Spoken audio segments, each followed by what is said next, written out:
শুনছেন সবসময় রেডিও ফুটের সাথে আছে রাসেল এবং চলছে ভূত এফএম এবং ভূত এফএম আপনাদের সবাইকে আবারও কিরকম হচ্ছে আমি জাস্ট একটা ফান মজা আর কি। ওকে, সো ওখানে আমি গিয়ে শুনলাম যে ওখানে নাকি একটা বাসা আছে, একজন লোকাল একজন বললো যে ওই বাসাটা অনেকদিন ধরে খালি পড়ে আছে, ওই বাসাটাতে কেউ থাকে না, আচ্ছা বাসাটাতে অনেক সমস্যা হয়। তখন আমি জিজ্ঞেস করলাম যে তাহলে মালিক কোথায় থাকে, তখন বললো যে মালিক অ্যাকচুয়ালি কানাডায় কোন একটা ইউনিভার্সিটির প্রফেসর, উনি কানাডার সিটিজেন হয়ে গেছে, উনি ওখানেই থাকে, বাট উনি এই বাসাটা অ্যাকচুয়ালি কিনেছে আরেকজনের কাছ থেকে এবং এই বাসায় কেউই থাকে না, একটা কেয়ারটেকার জাস্ট বাইরে একটা বিল্ডিং এ থাকে। ওকে, সো তখন আমি বললাম যে আচ্ছা ইন্টারেস্টিং, তাহলে কি ওখানে ঢোকা যাবে কিনা। তখন আমরা যেটা করলাম যে পারমিশন নিতে গিয়ে মালিক নাই, সো কেয়ারটেকার বললাম যে দেখেন ভাই আমরা অ্যাকচুয়ালি রাত্রিবেলা একটু দেখতে চাই, শুনছি বাসাটা একটু অন্যরকম। কেয়ারটেকার বললো যে ঠিক আছে অসুবিধা নেই আপনারা আসতে পারেন। তো রাতে আমি গেলাম, তখন তো অ্যাকচুয়ালি আমার ওইরকম টিভি শো ওই প্ল্যান করে আমি ওখানে যাইনি। সো বাট ফরচুনেটলি আমার কাছে একটা হ্যান্ডিক্যাম ছিল, ছোট একটা ক্যাম্পকর্ডার ছিল, তো ছোট একটা ক্যাম্পকর্ডার, আর যে শুটিং এর জন্য ওই যে ওয়াকিটকি ছিল, রেড ডটের শুটিং ছিল। তো আমি শুভ্র ভাইয়ের কাছ থেকে আমি বললাম যে আপনার ওয়াকিটকি গুলো দেন, আমাদের লাগবে। আমরা 3 জন গেলাম তখন। ওকে, তো ওখানে ঢুকলাম, ইন্টারেস্টিং ব্যাপার হচ্ছে আমরা ঢুকেছি রাত 11:15 দিকে। 11:15 দিকে ঢোকার পরে 15 মিনিটস তো যায়নি, আমরা 3 জনের মধ্যে একজন বলল যে শোন ভাই আমার অ্যাকচুয়ালি শরীরটা ভালো লাগছে না, আমি চলে যাই। আচ্ছা, তখন আমি বললাম ওকে ফাইন, বাসার বাইরে গাড়ি রাখা আছে, তুমি জাস্ট হোটেলে নেমে আবার গাড়ি পাঠিয়ে দাও, আমরা আছি এখানে। তো বললো যে আচ্ছা ঠিক আছে। সে চলে গেল, আমি আর আমার সাথে আরেকটা ছেলে ছিল ইমরান নাম। ওকে, তখনও আমাদের কিন্তু এই ভূত স্ট্রিমটা হয়নি, আমি এটা ভূত স্ট্রিম হওয়ার আগের কথা বলছি। ওকে, ইমরান আর আমরা দুজন বাসাটার ব্যাপারটা মানে এটা বাসাটাতে ঢোকার পরে একটু অন্যরকম লাগছিল, একটু মানে ঠিক এই জিনিসটা অ্যাকচুয়ালি ঠিক আমি দেখাতেও পারবো না, মানে বোঝাতেও পারবো না, ফিলিংটা ভালো ছিল না। আচ্ছা, অস্বস্তি মানে হচ্ছে অস্বস্তি, মানে ঘাড় একটু ভারী ভারী লাগছে, কেমন জানি লাগছে, একটু অন্যরকম লাগছিল। সো আমি একটু পরে মনে করলাম যে হয়তো আমার প্রেশার টেশার বেশি বা কোনো একটা প্রবলেম হয়েছে। তো আমি তখন ইমরানকে জিজ্ঞেস করলাম, ইমরান তুমি কি ঠিক আছো, তোমার কেমন লাগছে? তখন বলে যে শুন ভাই আমারও কেমন জানি একটু ভালো লাগছে না। আচ্ছা, তখন আমরা সব একটা একটা করে দোতলা একটা বাসা, আমরা একটা একটা করে রুম ঘুরতে ঘুরতে শেষে আমরা আবিষ্কার করলাম যে 2টো রুম আছে, একটা দোতলায় কোনার একটা রুম, আর একটা হচ্ছে একতলায় কিচেনের পাশে একটা ঘরের মতন, ওখানে অনেক লাকড়ি টাকড়ি পড়ে আছে। হ্যাঁ, আচ্ছা, বাসাটা পুরো বাই দ্য ওয়ে বাসাটাতে কোনো ইলেকট্রিসিটি নাই, পুরো অ্যাবান্ডন। ও মাই গড, এটা তো ধুলা নাই, ধুলা কিছু নাই, কোনো ফার্নিচার টার্নিচার তেমন কিছু নেই, 2-1টা শেলফ আছে, মানে এই বাসাটাতে কেউই থাকে না। এবং সবচেয়ে ইন্টারেস্টিং ব্যাপার যেটা আমাকে স্ট্রাইক করেছিল যে জিনিসটা, সেটা হচ্ছে যে বাসাটাতে ঢোকার সময় কেয়ারটেকার যখন বাইরে একটা তালা ঝোলানো ছিল, তালাটা খুলে দিয়ে কেয়ারটেকার দরজাটা খুলে বললো যে আপনারা যান। তখন আমি বললাম আপনি যাবেন না? বলল না।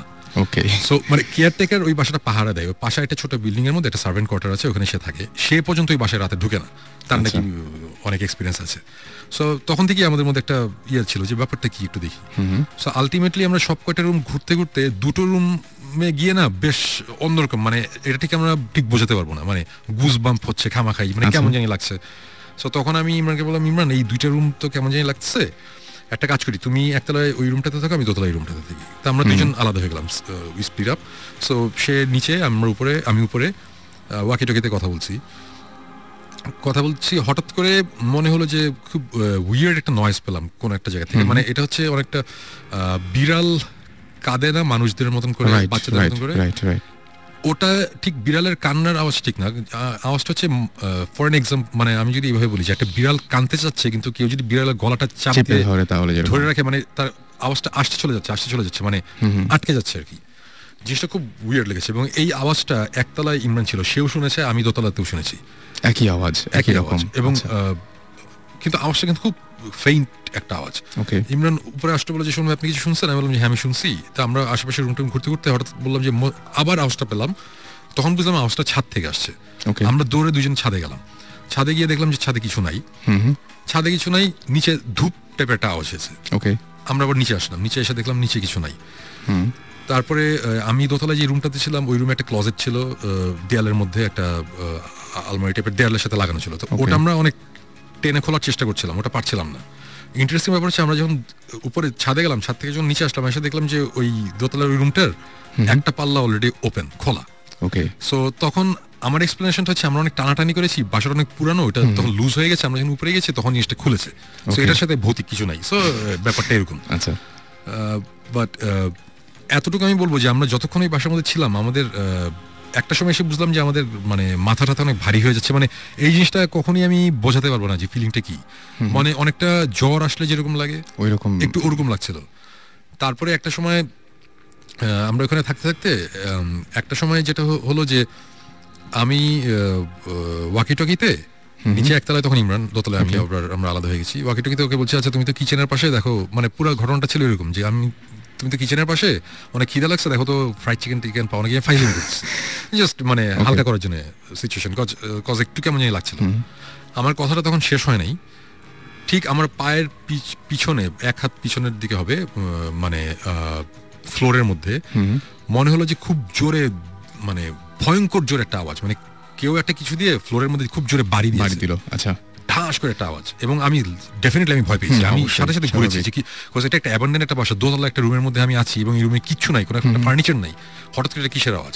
আমি ঘুরে আমি কিছু দেখিনি। আওয়াজটা এতই জোরে হয়েছিল, মানে বেশ জোরে। ইমরানও দৌড়ে উপরে চলে এসেছিল, যে মানে সেও ভয় পেয়েছে যে উপরে কি হচ্ছে, এবং তখন আমরা বেশ ভয় পেলাম। তখন তারপর থেকে ওই আওয়াজটার পরে নেক্সট 30 মিনিটসের মতন যাবতীয় জিনিসপত্র আমরা এক্সপিরিয়েন্স করেছি, যাবতীয় জিনিসপত্র। মানে আমি ঠিক এটা, আমি কিন্তু বলছি না যে আমরা ভূত দেখেছি, আমি বলবো না যে সাদা শাড়ি পরে একজন এসে সামনাসামনি দেখা গেছে, এরকম কিছু না, নাথিং লাইক দ্যাট। বাট আমরা যেসব জিনিসপত্র এক্সপিরিয়েন্স করেছি, এটা মানে আমি এখন বলছি না, এগুলো জিনিসপত্র সবই ডেফিনেটলি ভৌতিস্টের যখন টিভি শোটা আসবে ওখানে আসবে। বাট এরকম কিছু জিনিসপত্র আমরা এখানে দেখেছি যেটা কোন অবস্থাতেই বাংলাদেশের একটা মফস্বল টাউনের একটা বাসার মধ্যে, যে বাসাটা 70-80 বছর আগে বানানো হয়েছে, সেই বাসায়, ওই বাসার কনস্ট্রাকশন, মানে বাসাটা বানানো যে হয়েছে, সে আমি একটা সাইন দেখেছি একটা ফ্লোরের মধ্যে খোদাই করা মোজাইকের মধ্যে, এগুলো জিনিস থাকার কথা না। এগুলো খুব আমি জাস্ট এতটুকু ভেঙে বলি যে সাউথ আমেরিকান ডেভিল ওয়ার্শিপ করতে গেলে যেসব জিনিসপত্র লাগে, ও মাই গড, যে টাইপের জিনিসপত্র লাগে, আমি এই টাইপের কিছু জিনিসপত্র আমরা এখানে দেখেছি। আচ্ছা, আছে ওই বাসায়, মানে একটা রুম আছে, রুমটার যে শেপ, ফ্লোরের মধ্যে যে ডিজাইন, দিস ইজ অ্যাবসার্ড। এটা হতেই পারে না যে বাংলাদেশে কোনো মফস্বল শহরের একটা বাসার মধ্যে আমরা এই সব জিনিসপত্র আছে, আমাদের কাছে আছে, আমাদের ভিডিও ফুটেজ আছে, আমরা যে আওয়াজ শুনেছি আওয়াজেরও অডিও ফাইল আমাদের কাছে আছে। এই টাইপের অবস্থায় আমরা চলে এসেছি, আমরা রাত 3:15টার দিকে আমরা বের হয়ে এসেছি, আমরা থাকতেই পারিনি, বিকজ প্রচন্ড রকম একটা কেমন বাজে ফিলিং হচ্ছে। আমি এমনি কয়েকটা জায়গায় পেয়েছি এরকম যে একটা মানে ভূত অনেকেই দেখে না বা সামনাসামনি এরকম কোনো কিছু ঘটে না, কিন্তু প্রথম লক্ষণ হচ্ছে নাকি যে মানে যেটা যে অসুস্থ হয়ে যাবে, মানে কোন একটা মানে ফিজিক্যাল কোন একটা চেঞ্জ আসবে। এটা আমি অনেক জায়গায় অনেকভাবে শুনেছি, এবং আমি জাস্ট এই ঘটনাটা শেষ করি এভাবে। ঘটনাটা যাই হোক নাই হোক, আমরা 3:15টার সময় বের হয়ে চলে এসেছিলাম। যখন আমরা হোটেলে এসেছি, হোটেলে আস্তে আস্তে ইমরান বললো যে, শোন ভাই, আমার শরীর অনেক খারাপ লাগছে। রাইট, আমরা শুয়ে পড়ছি আয়সা। আমাদের যে ভিডিও ফুটেজটা ছিল, ওই ভিডিওর ফুটেজটা তখন ওই যে শুভ্র ভাই ওখানে ছিল, গাজী শুভ্র, রেড ডটের, ওনারা যে অ্যাডের কাজের জন্য। শুভ্র ভাইকে আমি দিয়ে বললাম, শুভ্র ভাই, এই যে এই ক্যামেরার এই ফুটেজ, আমার কাছে একটা ফুটেজ আছে, এই টেপটা আছে, টেপটা আপনি রেখে দেন, রেড ডটে পুরো লক এন্ড কি রাখেন, এটা খোলার দরকার নেই। আচ্ছা, এটা যখন আমাদের মনে হবে যে খোলার টাইম হয়েছে, তখন আমরা খুলবো, এখন দেখার দরকার নেই, এখানে কিছু জিনিসপত্র আমরা দেখেছি যেটা বা আওয়াজ আছে, আমার কাছে ভালো লাগে না, এখন খুলতে চাই না, বেশ অশুভ লাগছিল। হ্যাঁ, শুরু ওটা ওইভাবেই রেখে দিয়েছিল। এবং আসার সকালবেলা মানে ঘুমাতে গেলাম রাত তখন কত সকালের দিকে ঘুমাতে গেছি, দুপুর 12টার দিকে বাদে ঘুম থেকে উঠলাম।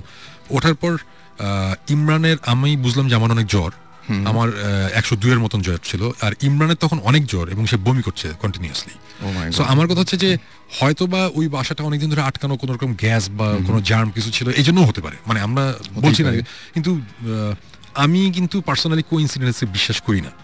এবং এই যে এই ঘটনাটা ঘটলো, এইটা অ্যাকচুয়ালি আমার জন্য অনেক বড় ব্যাপার ছিল, এই কারণে আমরা যে জিনিসটা ফিল করেছি ফিজিক্যালি, আমি ভালো ছিলাম না, তো যেই কারণে এটা আমার মনে অনেক ভয়ঙ্করভাবে দাগ কেটেছিল।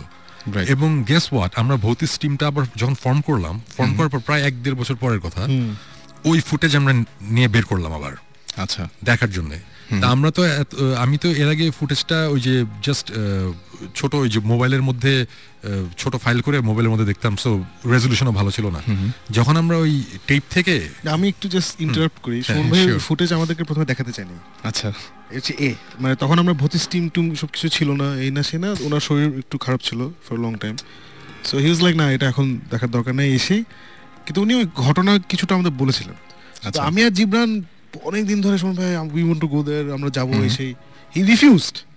তখন ভৌতিকের ব্যাপার ছিল না, বাট হি ইজ লাইক, না ওখানে আমি আবার যাবো একবার, কারণ আমার ওখানে গিয়ে দেখতে হবে যে ওখানে আসলে কি হচ্ছে, কিন্তু আমি ওখানে কাউকে নিয়ে যাবো না।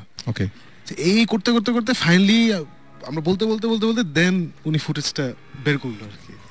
এটা বেশ অনেকদিন পর, 1-1.5 বছর পরে, 1 বছর, at least 1 বছর পর